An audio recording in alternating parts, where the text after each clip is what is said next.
Zero-coupon bonds are a type of bond that doesn't pay regular interest or coupons. Instead, they are sold at a discount to their face value, and when the bond matures, the investor receives the full face value. The difference between the purchase price and the face value is the investor's return or profit. Here's how it works. Suppose a zero-coupon bond has a face value of $1,000 and matures in 10 years. Instead of paying $1,000 upfront, you might buy the bond for $600. At the end of 10 years, you'll get the full $1,000, meaning you earn $400 as your profit. The $400 is effectively the interest you earn, even though it isn't paid out periodically. Zero-coupon bonds are issued by various entities, including governments, municipalities, and corporations. Since they don't pay periodic interest, they are often cheaper to issue, making them attractive for issuers.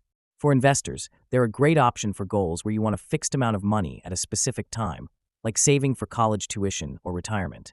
The return on a zero-coupon bond is determined by the yield to maturity, YTM, which accounts for the time to maturity and the difference between the purchase price and the face value. The longer the maturity, the greater the potential return, as the bond has more time to grow in value. Let's break this down with an example. Suppose you buy a 20-year zero-coupon bond with a face value of $10,000 for $5,000. Over the 20 years, you won't receive any interest payments, but at maturity, you'll get $10,000. Your $5,000 profit represents your total earnings over 20 years, equivalent to a fixed annual return.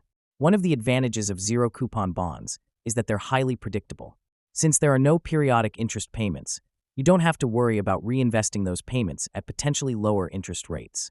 They're also less sensitive to interest rate risk compared to regular bonds, as there are no interim cash flows. However, zero-coupon bonds also come with risks.